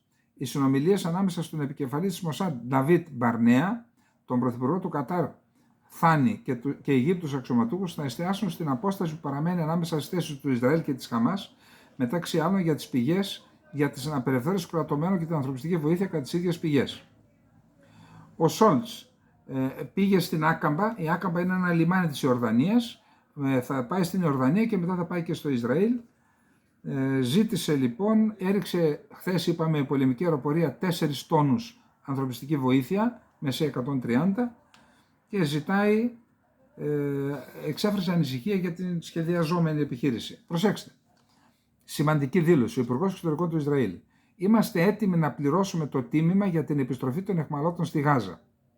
Αλλά δεν είμαστε έτοιμοι να σταματήσουμε τον πόλεμο. Τι μας λέει δηλαδή? Τίμημα θα πληρώσουμε, 6 εβδομάδες εκεχηρία θα τη ζητήσουμε, θα την δεχτούμε. Θα δεχτούμε να απελευθερώσουμε κάποιους ομήρους 1/10, αλλά μετά από αυτό ο πόλεμος θα συνεχιστεί, μας λέει. Γιατί η Χαμάς τι λέει? Να το κάνουμε αυτό και μετά να ξαναδούμε πώς θα σταματήσουμε τον πόλεμο. Αυτό απορρίπτεται. Εφημερίδα Χаарετς που είναι αντιπολιτευόμενη στον Νετανιάχου. Ο Νετανιάχου, ο πρωθυπουργός του Ισραήλ, εξακολουθεί να προσπαθεί να παγιδεύσει το Ισραήλ όλο και περισσότερο. Οι απαχθέντες όμηροι εξακολουθούν να βρίσκονται στη Γάζα στην αιχμαλωσία της Χαμάς. Κάθε μέρα που περνά, η τρύπα στην οποία είναι παγιδευμένο από το Ισραήλ βαθαίνει. Ο μόνος τρόπος για να ανατραπεί αυτό το καταστροφικό Υπουργικό Συμβούλιο είναι να σύρεται τους ανθρώπους στους δρόμους, τους επίκους, να βγουν οι έπικοι στους δρόμους δηλαδή. Το Αλ-Μαγιαντίν αναφέρει ότι το στρατιωτικό Υπουργικό Συμβούλιο του καθεστώτος που ήταν να συνεδριάσει χθες Ισραήλ δεν συνεδρίασε. Ο Νετανιάχου αρνήθηκε να συναντηθεί με τους Γκάλαντ, Γκάντς και Αϊσενκότ. Ο Μασέ Αμίρ είναι Ισραηλινός αναλυτής για διεθνών θεμάτων και λέει: ο πόλεμος στη Γάζα προκάλεσε μεγάλη ζημιά στην οικονομία, την κοινωνία και τον Ισραηλινό στρατό. Οι Ισραηλινές ένοπλες δυνάμεις αντιμετωπίζουν έλλειψη στρατιωτών και οι στρατιωτικοί και πολιτικοί ηγέτες του Ισραήλ γνωρίζουν ότι η Χεσμολάχ στο Λίβανο δεν μπορεί να καταστραφεί, όπως δεν μπορεί να καταστραφεί η Χαμάς στη λωρίδα της Γάζας. Η παιδική θνησιμότητα στη λωρίδα της Γάζας αυξάνεται με πρωτοφανή ρυθμό λόγω του υποσιτισμού και της ξηρασίας, λέει η UNRWA. Πάμε να δούμε τώρα τι γίνεται στα Ιράν και τα λοιπά, πολύ γρήγορα. Ο Γιώσι Ραμπίν, που έχει το παρατσούκλι ο πατέρας της Ισραηλινής πυραυλικής βιομηχανίας, δήλωσε: ποιο είναι το κόστος μιας επίθεσης στο Ιράν, ρωτάει. Αντιμετωπίζουμε μια χώρα της οποίας η έκταση είναι μεγαλύτερη από όλες τις ευρωπαϊκές χώρες, τα εργοστάσια της είναι διάσπαρτα σε όλη τη χώρα και η πύραυλή της είναι κρυμμένη υπόγεια, γεγονός που καθιστά πολύ δύσκολη την καταστροφή τους. Τώρα το Ιράν λέει, αυτό ακούστε το, επένδυσε $33 δισεκατομμύρια στον ενεργειακό τομέα μόνο. Με βάση τα συμβόλαια, 20 δισεκατομμύρια θα επενδυθούν για το κοίτασμα φυσικού αερίου Pars 2. Είναι αυτό το κοίτασμα που βρίσκεται στον Περσικό κόλπο, που εκμεταλλεύεται το Κατάρ από κοινού. Συνεκμετάλλευση γίνεται εκεί, γιατί γίνεται πάνω στο όριο, αλλά το Pars 2 είναι δικό της, το οποίο θα αποφέρει έσοδα, για κρατηθείτε, $900 δισεκατομμύρια στο Ιράν. Και άλλα 13 δισεκατομμύρια λέει θα πάνε για πετρελαϊκά κοιτάσματα, τα οποία θα αποφέρουν ετησίως 15 δισεκατομμύρια δολάρια στο Ισραήλ σε βάθος δεκαετιών. Στο Ιράν, καταλαβαίνετε τι γίνεται. Και λέει ότι όλα αυτά θα τα κάνουμε μόνοι μας με δικά μας γεωτρύπανα, δικές μας εταιρείες. Το Ιράν ζητάει από την Αρμενία να γίνει παρατηρητής στους BRICS ή στον Οργανισμό Συνεργασίας της Σανγκάης για να διευκολύνει την δημιουργία του εμπορικού δρόμου Ινδία, Ιράν, Αρμενία, Ρωσία, Ευρώπη. Είναι και αυτός ένας δρόμος πάνω στον οποίο εργάζονται κυρίως το Ιράν με την Ινδία και θέλουν και να βάλουν και την Αρμενία. Είναι τεράστια σημασία για την ασφάλεια του Ισραήλ, της Αρμενίας αυτό. Ο Υπουργός Άμυνας της Συρίας βρέθηκε στο Ιράν, συναντήθηκε με τον ομόλογό του, για θέματα σχεδίασαν την αυξημένη επιθετικότητα του Ισραήλ εναντίον της Συρίας. Άλλα πράγματα είπαν, πιστεύω. Σήμερα η Ισραηλινή αεροπορία πραγματοποίησε 2 επιδρομές στην πόλη Αϊταρούμ που βρίσκεται στο νότιο Λίβανο. Οι ΗΠΑ θα ξεκινήσουν μια μεγάλη επιχείρηση για να περιορίσουν το λαθρεμπόριο όπλων από το Ιράν στην Ιεμένη. Χρειάζονται όμως πολλά πλοία στην περιοχή. Η Αρχή Θαλασσίου Εμπορίου της Βρετανίας αναφέρει ότι έκρηξη σε εμπορικό πλοίο ανοιχτά των ακτών της Ιεμένης, αλλά και ένα άλλο συμβάν που έγινε πάλι στον κόλπο του Άντεν, αυτά όχι στην Ερυθρά Θάλασσα. Οι Χούθι ανακοίνωσαν έναρξη μόνιμης συνεργασίας με τη Ρωσία και την Κίνα. Ο εκπρόσωπος του Χούθι Αλ Καχούμ έγραψε στο λογαριασμό του στο X: υπάρχει συνεχής αλληλεπίδραση και ανάπτυξη σχέσεων μεταξύ Ιεμένης, Ρωσικής Ομοσπονδίας και Κίνας και των χωρών των BRICS, καθώς και ανταλλαγή γνώσεων και εμπειριών σε διάφορους τομείς. Αυτό είναι απαραίτητο για να πνιγούν οι ΗΠΑ, η Βρετανία και η Δύση στο βάθος της Ερυθράς Θάλασσας. Τώρα, πώς είναι δυνατόν να συνεργάζονται όταν οι Χούθι δεν είναι αναγνωρισμένοι? Η αναγνωρισμένη κυβέρνηση δεν είναι άλλη, δεν είναι οι Χούθι. Πιθανόν μιλάμε για παραδιπλωματία, έτσι. Πάλι 4 αεροπορικές επιδρομές των ΗΠΑ και του Ηνωμένου Βασιλείου στην Ιεμένη. Κοντά στη Χουντάιτα έγιναν, στο λιμάνι Χουντάιτα. Λίγες ώρες μετά, ο υποστράτηγος Μοχαμάντ Νασέρ Αλ Ατέφη, των Χούθι, δήλωσε ότι οι επιθέσεις των Χούθι και σε πλοία θα οδηγήσουν σε μεγάλες αλλαγές στη διεθνή τάξη πραγμάτων. Οι δεκάδες επιθέσεις στην Ερυθρά Θάλασσα και τον κόλπο του Άντεν, που οι Χούθι πραγματοποιούν για να σταματήσει ο πόλεμος του Ισραήλ στη Γάζα, θα οδηγήσουν αναπόφευκτα σε γεωπολιτικές αλλαγές που συνοδεύουν μια νέα παγκόσμια τάξη. Επιβάλλουμε τώρα νέους κανόνες εμπλοκής, οι οποίοι θα κάνουν τους Αμερικανούς, τους Βρετανούς και τους Ισραηλινούς να πληρώσουν βαρύ τίμημα. Οι Ιεμενίτες δεν είναι πολεμοκάπηλοι ή επιτιθέμενοι, αλλά τα βάναυσα εγκλήματα που έγιναν στη Γάζα οθούν τα ελεύθερα έθνη να πάρουν θέση και αυτό περιλαμβάνει το λαό μας, κατέληξε. Πάμε στο θέμα ΗΠΑ που είναι το 7ο θέμα μας. Είχαμε μια πολύ σημαντική εξέλιξη σήμερα στον Νίγηρα. Να θυμίσουμε ότι ο Νίγηρας είναι μια χώρα όπου πέρυσι έγινε πραξικόπημα, ανέλαβαν οι στρατιωτικοί, εκδίωξαν τους Γάλλους και τον Γάλλο πρέσβη και τα γαλλικά στρατεύματα, τα τελευταία έφυγαν νομίζω το Δεκέμβριο, και τώρα πήγε μια αντιπροσωπεία με την Υφυπουργό Εξωτερικών των ΗΠΑ και ένα στρατηγό και δεν δέχτηκε να το συναντήσει ο πρόεδρος και ανακοίνωσαν, επειδή λέει ήταν προσβλητική, θα σας διαβάσω, απέναντι στον κυβέρνηση και στο λαό του Νίγηρα, ανακοίνωσαν τη μονομερή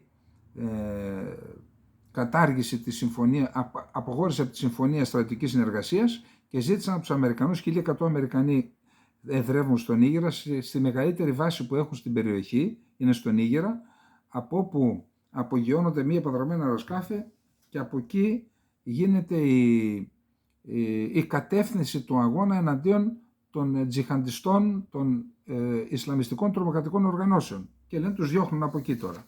Προσέξτε γιατί. Είναι σημαντική εξέλιξη αυτή. Σε ανακοίνωσή του, ο συνταγματάρχης Αμπντραμάν πρόσθεσε ότι η αμερικανική στρατιωτική παρουσία είναι παράνομη και παραβιάζει όλους τους συνταγματικούς και δημοκρατικούς κανόνες, αφού την καταγγείλαμε. Σύμφωνα με το στρατιωτικό καθεστώς στην ΙΑΜΕ, η άδικη συμφωνία είχε επιβληθεί μονομερώς από τη ΣΥΠΑ με απλή ρηματική διακοίνωση την 6η Ιουλίου του 2012.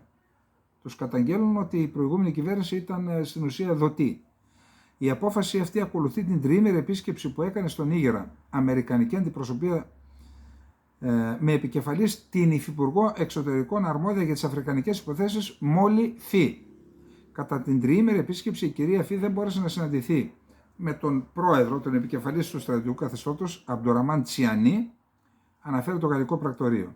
Χθες ο Αμπντραμάν δήλωσε ότι η αμερικανική αντιπροσωπεία δεν τήρησε τα διπλωματικά ιωθώτα, τονίζοντας ότι ο Ουάσιγκτον ενημέρωσε μονομερώς τόσο την ημερομηνία της άφιξης όσο και τη σύνθεση της αντιπροσωπείας.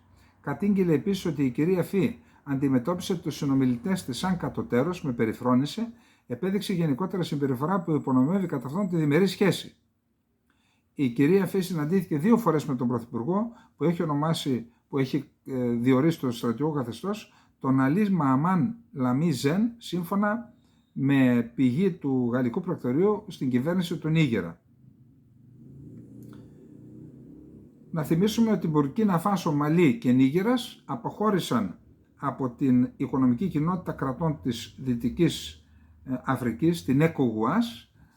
Τους είχαν επιβάλει κυρώσεις, ήρθαν οι κυρώσεις, αλλά αυτοί αποφάσισαν να κάνουν κοινή δύναμη για να αντιμετωπίσουν την τρομοκρατία. Είναι μεγάλο θέμα αυτό. Εκατοντάδες δορυφόρους θα κατασκευάσει η εταιρεία Starshield του Elon Musk, που ανήκει στην SpaceX δηλαδή, οι οποίοι θα είναι κατασκοπευτικοί δορυφόροι χαμηλού ύψους, που όταν ολοκληρωθεί αυτό το πρόγραμμα, ανα πάσα στιγμή σε όλο την υδρόγειο θα μπορούν οι Ηνωμένες Πολιτείες να παρακολουθούν τους πάντες και τα πάντα. Αναφέρεται σε άρθρο, αυτό δεν είναι του κεφαλιού μου. Παρότι λοιπόν ο Elon Musk ταχώνει στον Biden, έχει διαφωνήσει και για το θέμα της Ουκρανίας και για την Κριμαία και μερικές φορές έκοψε τις επικοινωνίες των Ουκρανών όταν ήθελαν να επιτεθούν στην Κριμαία. Παρότι λοιπόν συγκρούεται με την κυβέρνηση, την ίδια στιγμή διατηρεί άριστες σχέσεις με τις μυστικές υπηρεσίες, διότι αυτό είναι θέμα των μυστικών υπηρεσιών. Στις ΗΠΑ υπάρχει η υπηρεσία, η RNO, Υπηρεσία Πληροφοριών αρμόδια για τους κατασκοπευτικούς δορυφόρους. Αυτή λοιπόν έκανε όλο το παιχνίδι με την Starshield. Τώρα, η SpaceX, η μεγαλύτερη εταιρεία εκμετάλλευσης δορυφόρων στον κόσμο, δεν θέλησε να σχολιάσει τις πληροφορίες. Όταν ρωτήθηκε το Πεντάγωνο, είπαν στους δημοσιογράφους, ρωτήστε τη SpaceX ή την RNO, δηλαδή την αρμόδια υπηρεσία, δηλαδή από τον Άννα στον Καϊάφα. Πολύ σημαντικό θέμα αυτό. Έγινε μια περίεργη δήλωση έκανε ο Τραμπ, ο οποίος είπε, μιλώντας στο Οχάιο, έκανε λόγο για λωτρό αίματος εάν δεν κερδίσει τις εκλογές. Περίεργα πράγματα πραγματικά. Απαντώντας ο Biden, θέλει άλλη μία 6η Ιανουαρίου, αλλά ο Αμερικανικός λαός θα του δώσει άλλη μία εκλογική ήττα αυτόν τον Νοέμβριο. Ο Τραμπ είπε, δεν θα μπορείτε, γιατί η Κίνα πάει να κάνει εργοστάσιο ηλεκτρικών οχημάτων στο Μεξικό και από εκεί να τα εισάγει στην Αμερική. Αυτό επειδή οι αυτοκινητοβιομηχανίες στην Αμερική αποτελούν ισχυρό πυλώνα της αμερικανικής οικονομίας, θεωρούν ότι αυτό θα αποτελέσει μεγάλο πλήγμα. Γι' αυτό λέει, απαντάει ο Τραμπ και λέει, δεν θα μπορείτε να πουλήσετε αυτά τα αυτοκίνητα αν εκλεγώ.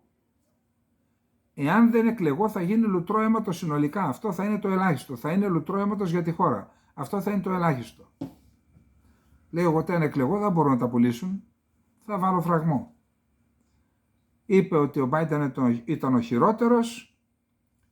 Είπαμε πώς απάντησε ο Biden. Τώρα, ο Biden μάζεψε $53 εκατομμύρια χορηγίες μόνο το Φεβρουάριο. Προσέξτε, το 97% των δωρεών ήταν κάτω από $200. Λέει περίπου 1,3 εκατομμύρια χορηγία έκαναν σχεδόν 3,4 εκατομμύρια δωρεές και το 97% των δωρεών αυτών ήταν κάτω από $200.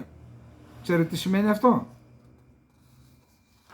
Όταν βρεθεί ένα κόμμα στην Ελλάδα, ένα κίνημα που θα πει εγώ δεν πρόκειται να πάρω ποτέ από το κράτος ούτε €1, απευθύνουμε στους φίλους που με στηρίζουν να στηρίξουν τις προσπάθειές μας για να αποτελέσει αυτό απαρχή να κοπεί ο ομφάλιος λόρος των κομμάτων από το κράτος. Δεν έχει καμία δουλειά το κράτος να οι φορολογούμενοι να πληρώνουν τα κόμματα. Και έχουν και 1 δισεκατομμύριο χρέη, έτσι. Κομμένα εντελώς. Μπορεί να υπάρχει ένα κόμμα με τη βοήθεια και όλα με διαφάνεια, έτσι. Μπορεί να υπάρχει ένα κόμμα, να υπάρχει. Αλλιώς να μην υπάρχει. Είδατε εδώ.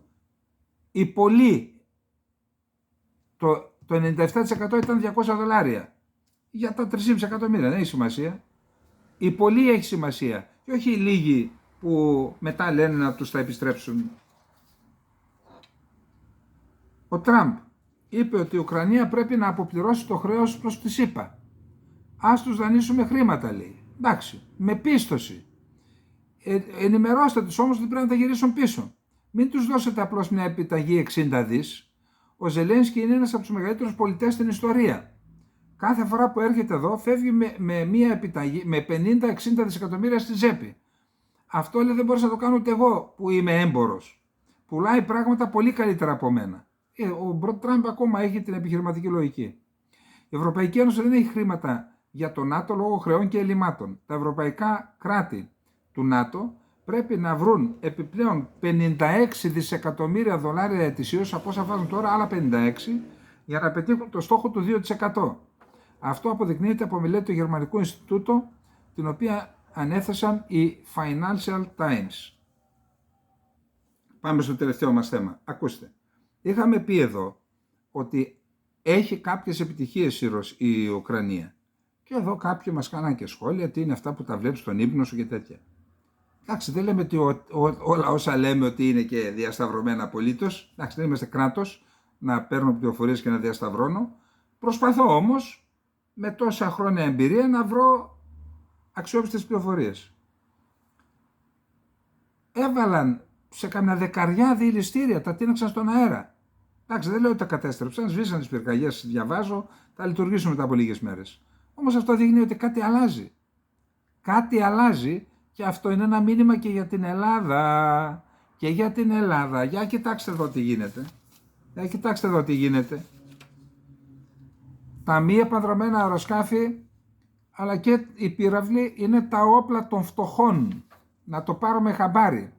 Ο Τραμπ είπε ότι η Ουκρανία θα έχει τώρα πάντα τη δική της δύναμη κρούσης στον ουρανό. Πάντα, είπε ο Ζελένσκι, αναφερόμενος σε χτυπήματα σε ρωσικές πόλεις αυτή την εβδομάδα.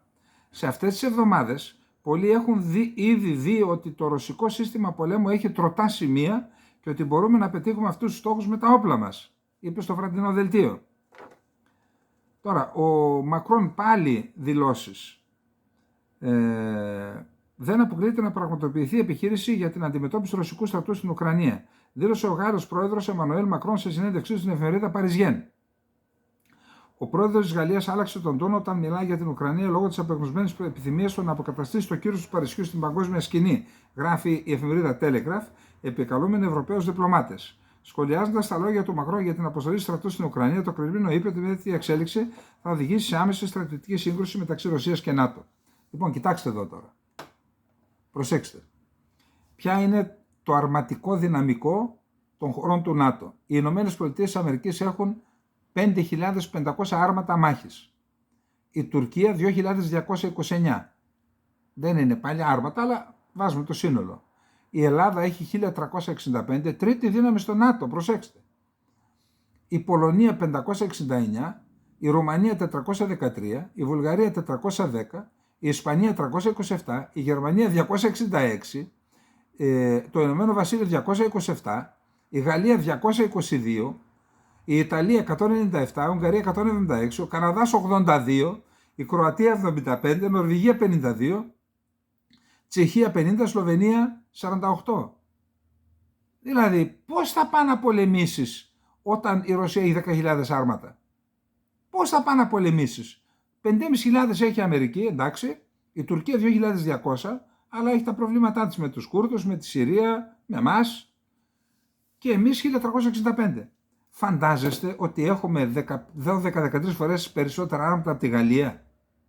Ότι πόσα χρήματα του ελληνικού λαού έχουν πάει εκεί λόγω του γείτονα που έχουμε και επειδή δεν μπορούμε να βρούμε πολιτικές να τον τη θασεύσουμε και ταχώνουμε όλα στην άμυνα. Υπάρχουν και άλλοι τρόποι.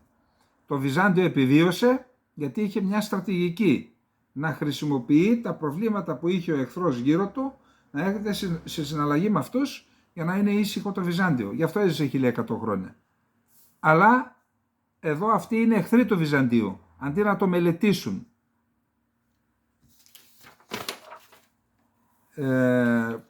Στη Μπελγκορόντ είπαμε, είχαμε πάλι 2 ουκρανικά ντρόν, όχι 12 ουκρανικούς πυράβλους στο Μπελγκορόντ κατέριψε, λέει, η Ρωσία. Ένα εκλογικό τμήμα χτυπήθηκε στη Ζαπορίζια. Σήμερα τελειώνουν οι εκλογές, 3 μέρες κράτησαν. Με 2 ουκρανικά ντρόν χτύπησαν ένα εκλογικό τμήμα στη Ζαπορίζια. Η φωτιά στη Σαμάρα στο δηληστήριο έσβησε. Στα 3 διεθνή αεροδρόμια της Μόσχας, Ντομοντέτοβο, Βνούκοβο και Ζουκόφσκι, είχαν σταματήσει πτήσεις για λόγους ασφαλείας γιατί υπήρχαν κάποια ντρόν ουκρανικά, και η γέφυρα που ενώνει την Κριμαία με τη Ρωσία, και εκεί σταμάτησε για λόγους ασφαλείας η κίνηση. Υπάρχουν 2 καταπληκτικά άρθρα του Forbes. Τα έχουμε και στο Infognomon Πολιτικά. Δείτε τα, διαβάστε τα. Αφορούν τα ντρόν και λέει ότι υπάρχουν 10.000 εθελοντές στην Ουκρανία που κατασκευάζουν ντρόν, αυτά τα τετρακόπτερα, στην κουζίνα τους.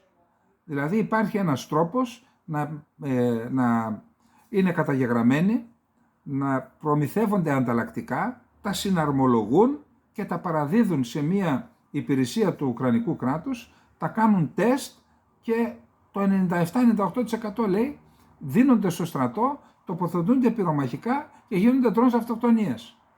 300 ευρώ, λέει, κοστίζουν, 330 με έως 350 δολάρια. Ενώ τα μεγαλύτερα από 550 έως 600 δολάρια. Καταλαβαίνετε τι γίνεται. Μιλάμε, λέει, το 2023 στόχος της Ουκρανίας ήταν να αποκτήσει 200.000 μη επανδρομένα αεροσκάφη. Το 2024 ο Ζελένσκι ανακοίνωσε ότι θα κατασκευάσει 1 εκατομμύριο ντρόν, επειδή βάλαν και τους πολίτες μέσα. Εδώ τους πολίτες τους έχουμε αποχαρνώσει, αντί να νοιάζονται για την ασφάλεια της χώρας. Ένα τεράστιο θέμα, διαβάστε και τα 2. Όλοι πρέπει να γνωρίζουμε, όλοι μας. Και να κλείσουμε, η Νότια Οσετία, στη Βόρεια Οσετία έχω πάει. Είναι το Βλαδικαυκάς. Υπήρχε μια ανθυρή ελληνική κοινότητα εκεί. Καταρχάς η Βόρεια Οσετία ήταν τμήμα του Βυζαντίου. Οι Έλληνες πήγαν εκεί το χριστιανισμό, την Ορθοδοξία, ακόμα έχουν συνείδηση, τι να σας πω τώρα για τους Έλληνες τι λένε. Υπάρχει όμως και η Νότια Οσετία που βρίσκεται από την άλλη πλευρά του Καυκάσου και ενώνονται με μια σύραγγα. Εκεί λοιπόν το 2008, όταν έκαναν κινήσεις να βάλουν την Γεωργία στο ΝΑΤΟ, προηγουμένως είχε αποσχιστεί η Απχαζία, τότε αποσχίστηκε η Οσετία, έγινε μια επέμβαση στρατιωτική της Ρωσίας και έκτοτε είναι αυτόνομη δημοκρατία, η οποία έχει αναγνωριστεί από τη Βενεζουέλα, την Νικαράγουα, τον Ναούρου και τη Συρία. Αυτή τώρα θέλει να μην είναι ανεξάρτητη δημοκρατία, είτε ανεξάρτητη δημοκρατία. Έχει 50-60 χιλιάδες κατοίκους, πρωτεύουσα το Τσιμβάλι, αλλά είναι έδαφος όμως και είναι πολύ κοντά στην πρωτεύουσα, στην Τυφλίδα. Δηλαδή από τη μια μεριά η Απχαζία, από την άλλη μεριά η Νότια Οσετία, από την άλλη μεριά υπάρχει μια αυτόνομη περιοχή που είναι η Ατζαρία με πρωτεύουσα το Βατούμ, την οποία τη διεκδικεί η Τουρκία, γιατί υπάρχουν κάποιοι μουσουλμάνοι εκεί. Δεν θα υπάρχει Γεωργία. Αυτοί λοιπόν τώρα θέλουν να προσαρτηθούν και να γίνουν μέρος της επικράτειας της Ρωσίας. Λοιπόν, αυτά είχαμε να πούμε για απόψε. Νομίζω ότι είπαμε σημαντικά πράγματα. Να είστε όλες και όλοι καλά. Καλή καθαρή Δευτέρα. Καλή Σαρακοστή να έχουμε. Γεια σας. Καληνύχτα.